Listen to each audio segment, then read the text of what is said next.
Hey, Paulina, how are you doing? Hola, Estefanía. Uh, Very well. How are you? Good. I'm good. Thanks for joining. Thanks for doing this chat with me this morning. We're, you know, almost in the holiday season. Well, Christmas week. So thanks for taking time. I know you're super busy. So today I'm chatting with Paulina Chalita. So you're a flamenco and Spanish and Mexican community powerhouse. Um, you were born in Mexico. You lived in Japan, in Finland, Italy, France, Spain, and now you are in the US since 2010.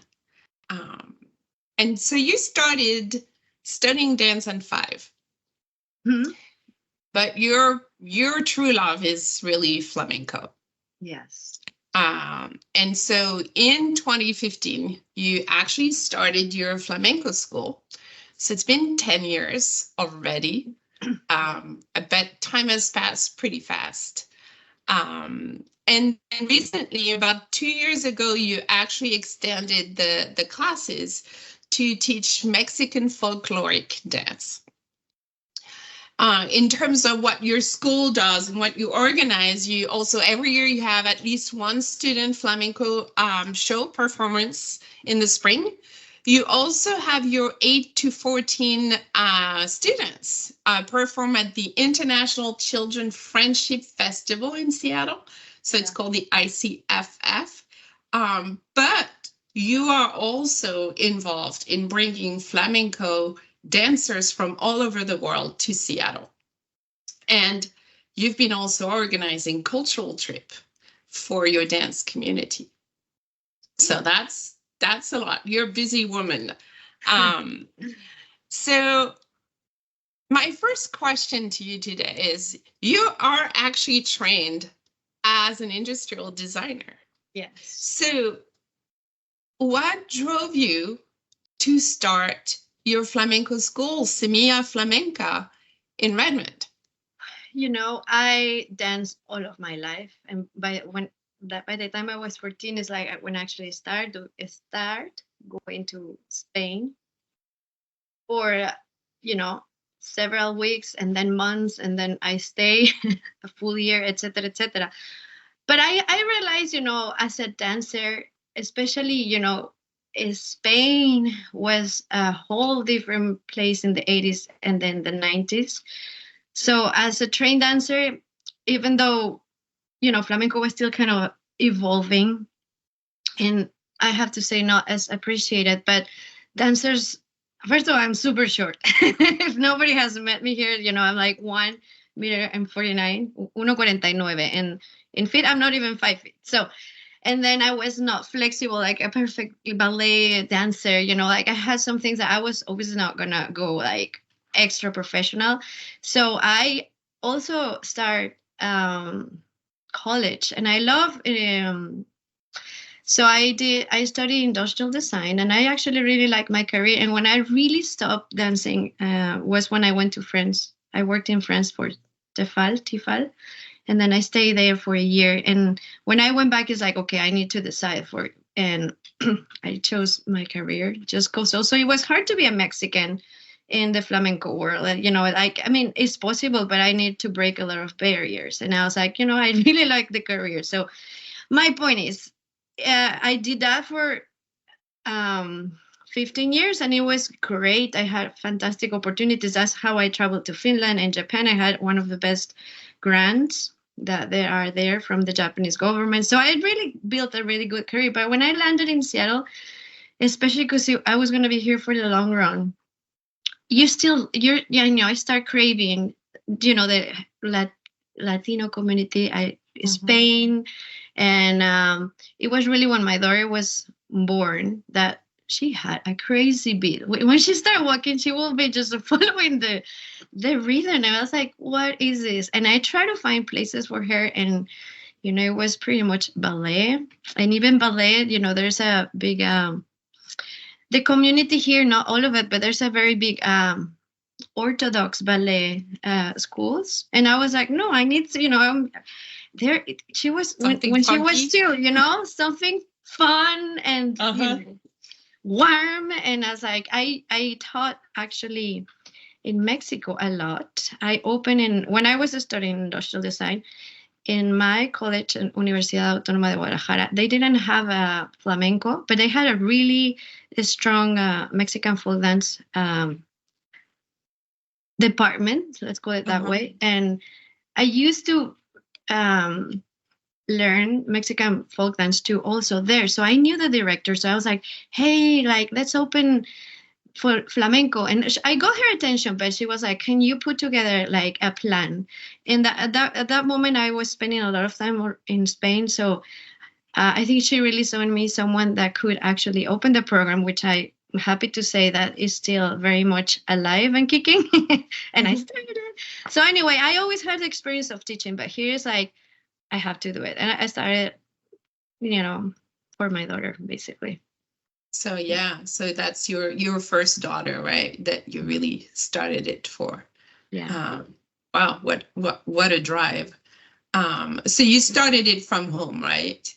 Yes, it was in my basement. Like It was I had two rooms in the basement. So one was a studio. So we modified the floor. We put mirrors all over, yeah, ballet bars at that time I had. And then the other room was just a reception. So I started yeah. with like two or three groups, just like it was a hobby because I was still a full-time employee. Yeah, that's what I was wondering. So you were doing both. You were just doing your Yeah. industrial design, and then on the side, for the sake of your daughter, you Yeah. started the flamenco school. Yeah. So, and it just slowly kind of like switch. You just did less and less of the industrial design and then more of the school. How did you take the jump? The absolute jump. I don't know if I should talk about this, but actually, when I got pregnant with my third kid, that was totally unexpected. I announced my pregnancy. I was at that time at Microsoft. On Monday, when I finally was like, "Hey, I'm pregnant," on Friday, it's like, "Oh, this is your last day," and I was like, "What?" So I really, at that point, I was gonna start interviewing or trying to find a job at Yeah. 5 months pregnant, and then like having three kids that I had to pay their care. So I was Yeah. like, you know what? At the same time, my father had some brain stroke. So I actually just went to Mexico. I had my third baby there. I had 6 months to be there. And I did like a deep research. Okay. Because I already Yeah. had this school kind of like going Yeah. on. There was a lot of interest. So I was like, okay, this is it. Like, so I spent a lot of time on the floor looking at how the teachers were teaching my daughter and all their, like different approaches, etc., etc. So when I came back, I was like, okay, I'm gonna take a sabbatical and just pursue the flamenco, and just like So it took off. And it, so I, it it took was, off absolutely. So yeah, yeah. So it's like that kind of forced departure from your day job was actually a yeah, blessing in disguise, right? absolutely. I'm not the only one in town doing Yeah, it. yeah, it's often the case, but I mean, this is what many, like you say, experience, and that's the fact that you were going through something so difficult, and you Yeah, had um, the forced luxury to exactly. reflect, and Exactly. then just really spend time with yourself and just see what you wanted was, Yeah. the beginning of such a great story. So, And you know what? I think overall, and because at that point I think I already had like 20 years in the working force. And there's always going to be a team or a boss that, even though you have a good relationship or whatever, the that sometimes you're right in something and they're still like think like so you put so much in a project, and it's still not going to be yours. Like someone yeah, can come and like yeah, take it. pillage, like from or your credit. Like I happened one of like there's always, and here's like, this is my project, this is my thing, I decide what to do with it. If it exponentially grows and if it goes fantastic, it's mine. I can be proud of it, and then I can be sure, like when I am sure about the direction, then I go for it, and I don't have to convince someone that, hey, listen, we should do it this way you know Yeah.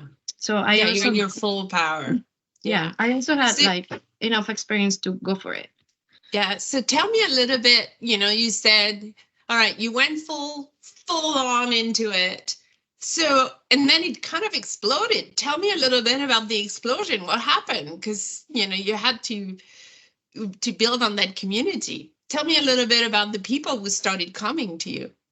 And, in a lot of Latin American countries, flamenco is core, depending also the city where you are. But like, if you're in Caracas, Mexico City, Guadalajara, Bogota, Buenos Aires, flamenco is, one of the core options for the kids. Like the girls can do ballet and flamenco. And generally, flamenco is funner and the beat is, the music is easier to and happier for them to listen a rumba than plié relevé.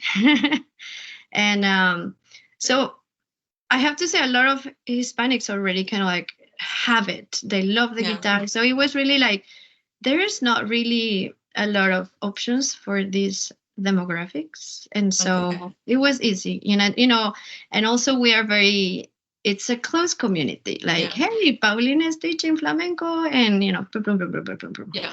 I also have a lot of Spanish students, and it's also important if they're first generations, they're already born here or their parents move, kind of like to keep that connection. It's a group of friends that have a lot of a common background, and then it just helps them with finding their identity out of the years, kind of like understand their background. Cool. So let's move on in the evolution of all the things you're doing. My next thing is that you actually been working really closely with Luis Fernando Esteban, who is the honorary consul of Spain in Seattle, and been doing a lot of things with him. So can you share how you got started, and then what are all the things that you're doing with him? Yes, and about him, like I've seen how when he brings a group, he really tries to get, if there's any financial gain, he wants the artist and the group to take as much. But if he loses, like he takes the punch. He's the one that absorbs everything. So I've seen how he treats like the artist, or even if there's an artist, a Spanish artist in town that has nothing to do with what he's doing, he will just invite them for dinner or lunch, like listen to them. Like he's a very human person, and I think we have a lot of things in common because it's really different. For example, we also work closely with Begoña Fernandez Pellicer, which is the manager of the tour that we do together every year, and she used to be the director of I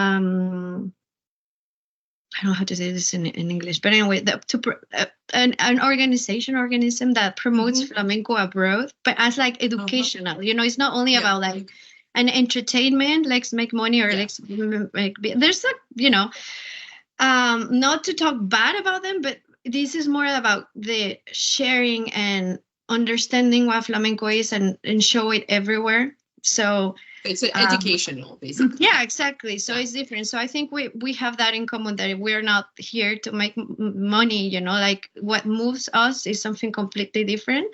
And I think also our work ethic and the people that he works with, like as far as like the respect for the artists and respect for Spain too, like to really understand and take it and bring it to an audience or to a group of students.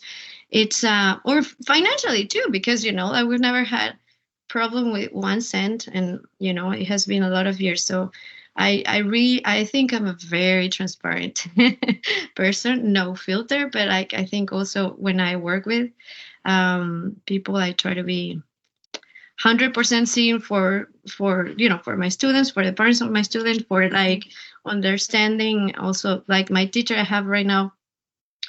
My other flamenco teacher is from the Canary Islands. So she's from Spain. So that I think that also brings like, I can see as also Mexican Spanish, because I also lived in Spain. My grandma, was there in Madrid. I was with, so I totally understand Spain, but I can also, so I think we're a bridge together. Yeah. And I think that's also the difference with the rest of schools, that nobody really has kids, but it's also like the cultural aspect of it, not only dance.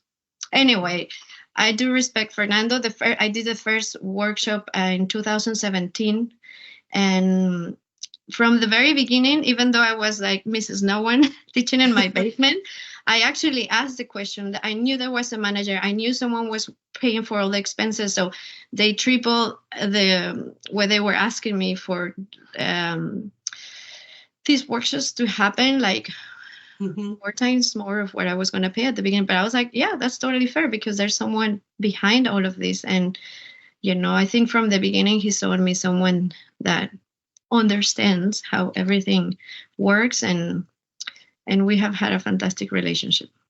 So your first workshop, you actually brought your first artist from somewhere. Is this what Well, happened? what happened is like in these tours that Fernando Mm-hmm. organizes or brings to Seattle, Yeah. one of the dancers was an acquaintance, like a friend of a Uh-huh. very good friend, Karen Lugo, you Yeah. know her, right? So it was like when she was gonna be in town, it's like, oh, it will be great if she has, because I knew they were gonna have a lot of like at least 4 days Mm-hmm. free here, Yeah. like waiting for the next. So I was like, hey, we should organize a workshop. And I guess at that point he never thought Fernando the consul never gave that a I thought, thought. Yeah. and I think it was really, successful. And then within a couple of months, a friend was at the Festival of Montreal, Flamenco of Montreal, and then she went to Vancouver. Where she was in Vancouver, it's like, I will go get you. And I organized that by myself. And I also organized a show in Bellevue. And then Fernando came and saw the show and saw also the visit. I was paying us a visit during the workshop and the Mm-hmm. master classes. And that's when we start talking like, okay, for the next tour, let's do the workshops together. And it was great. It was a fantastic experience, I think.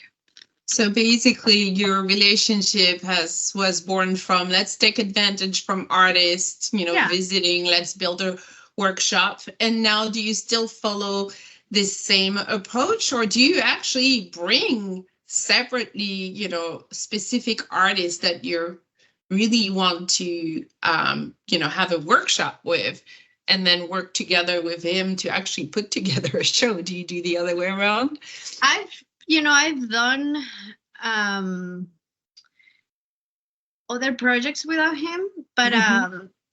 it's generally the tough part here is the visas, because it's Yeah. a very long process. I did it once and it was like, oh my God, just, Yeah. it's extra super bureaucratic. This year it has been, let's not even talk about it, but Yeah. like they're putting, Super there's like a difficult. Yeah. barrier for anything Spanish related artists, kind of like, so I've done it. I've done it by whole 100% by myself once. The other times, for example, is that the artists are already here. Like in March, Yeah. Maldonado came with Manuel Iñan on a tour. Mhm. So he did Miami and New York with him, and then he went to San Francisco. He had himself another project there, and then I think in between he had a week off, and it's like, hey, come to Semilla Flamenca. But he already had a visa, like it's Yeah. a whole other story. So for me, it's easy when it's like on those circumstances. But what slows me down, or like what's like I'm not big enough to carry on with the visa process, especially in this administration. Yeah. So the collaboration with Luis Fernando is just critical to help build those workshops, basically, and take advantage of those visiting artists. And not only flamenco, like he also gets like has a lot of like when there's like a group of Spanish from Galicia playing the bagpipes, etc., etc. Like we try to bring together. Like I'm also his link, kind of like to help him spread the word with people that I know that we already built a community together. So yeah. So any exciting visiting artists coming? Yes. So this year we went to Cadiz. I took my girls and teens to Cadiz to a fantastic workshop with the Grecos. That talking about the Grecos needs like 7 episodes itself. But one of the teachers there was Marta Ortiz, which we fell in love with. I mean, we fell in love with everybody, but Marta Ortiz, she also was part of the River Dance Company, which is the Irish dance Uh-huh. Um, so she's been touring, she toured with them, but like she's someone that knows so much about dance, not only flamenco. And I appreciate that. Also, the fact that she speaks English and she's more used to an, Yeah. English speaking world. And so I've been collaborating with her even since we were in Cadiz. So I have several choreographers from her. So we're weekly working together. And then she's going to be here in April and May to kind of like finish everything and then dance with my students on stage. That's going to be May 9th and May 10th at the Redmond Performing Arts Center. All right. So you're kind of combining your own show with that, Yeah. with the artist. This is great. Yes. So, I touched when I did the intro, I touched a little bit on those trips, those cultural trips that you're doing. So it's fairly new, right? Well, I think the first one we did was Iberica. Okay. And that was like, I think I want to say 4 years ago. We Oh, went to okay. a festival in Querétaro. So, yeah, but as a group, especially a big group, this year I had a fantastic group of women going to the Festival of Jerez, and then the teens. I also had the chance to go to the Albuquerque Yeah. So Festival. you So did two big I'm ones. definitely traveling more. Yeah. So that's something that, it's probably been just amazing for those girls. I have to do a disclaimer that I was in your February Yes. one in Jerez for the festival, the flamenco festival, which was awesome. But just taking the experience from being a woman and traveling as with a group of women, we had a blast. But I can't imagine how amazing it was for those younger girls. Because Yes. how long did you go for in this 2 summer? weeks. Two 2 weeks weeks? together. But then a lot of them stay longer to Yeah. visit with their Yeah. families, other places. Yeah. So it must have been just amazing. So, Yeah, because it was the full immersion. And then there yeah, will be, we had a big apartment. So with like several bunk beds everywhere, so they yeah, were having the time of their lives. And we were a block away from the beach. The weather was fantastic. The food, and oh my God, everybody was so helpful with the kids. That's one of the things that I was like missing because, we were on a table. There were so many, and yeah, I'm always stressed here. Like, yeah, don't like lower your voice, don't do this, yeah, do. And here was like, even the waitress will come to me, is like, they're kids, it's okay. And I was like, thank you. Because everyone always like, don't do anything, don't move, don't breathe, yeah, yeah. and it So was I great. think that takes me to my next question because you're kind of touching on it, with this. So, as you look at your journey as a woman in this business, in this community, what has been just like the most rewarding? What's bringing you the most joy in what you're doing? And, you know, where are you taking this next? And so I will definitely say community, and my experience in with flamenco in Mexico and Spain. The difference here is like, you have this first generation that sometimes they don't truly understand. They say like, Uh-huh.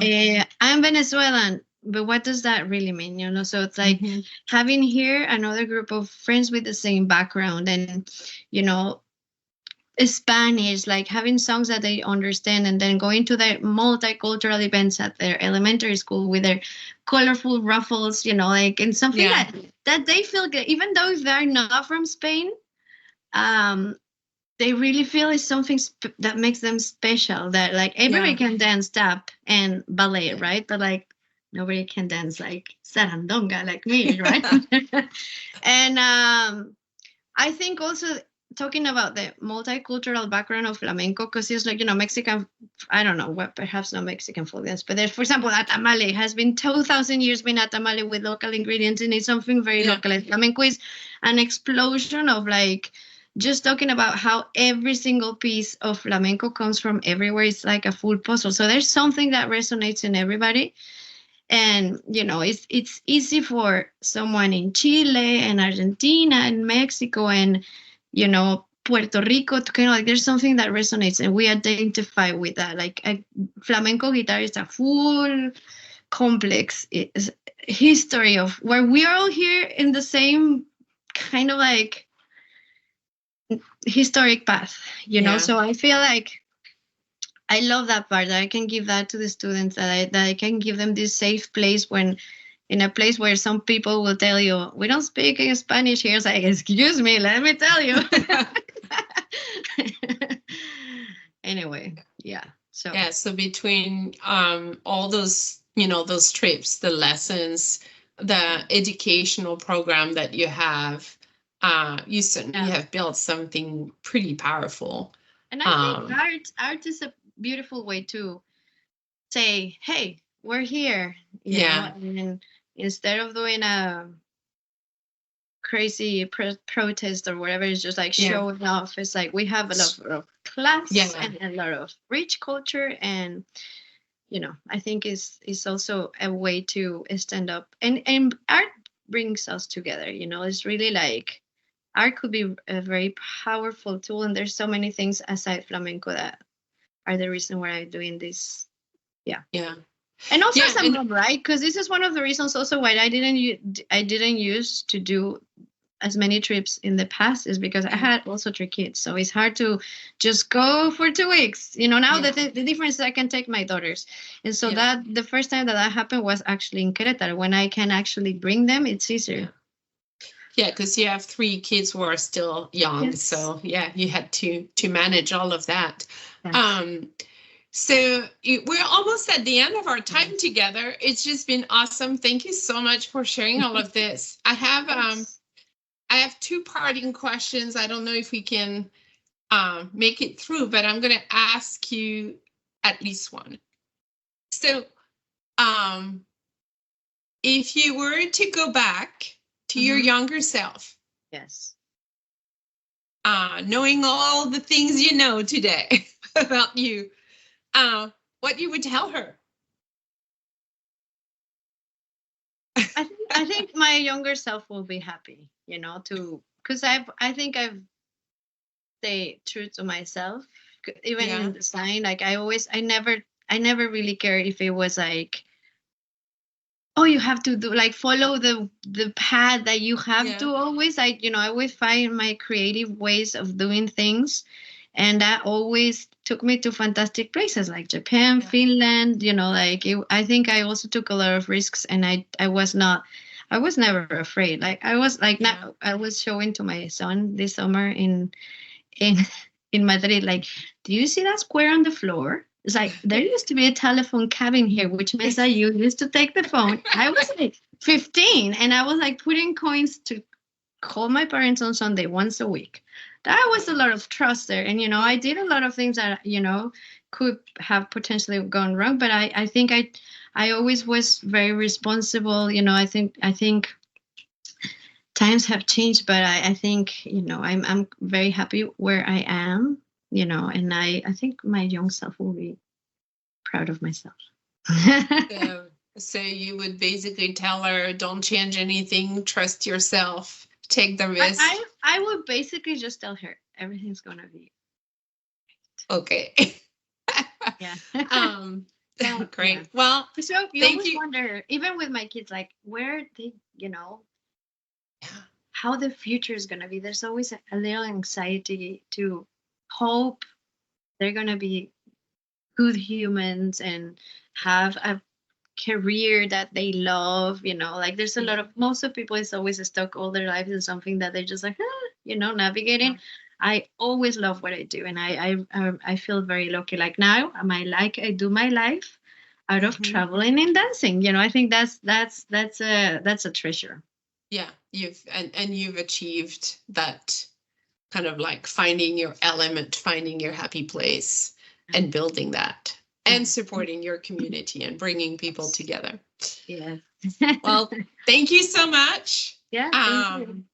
Looking forward to all the shows. Yeah. And hopefully we'll talk soon. Okay. Gracias. All right. Bye. Au revoir.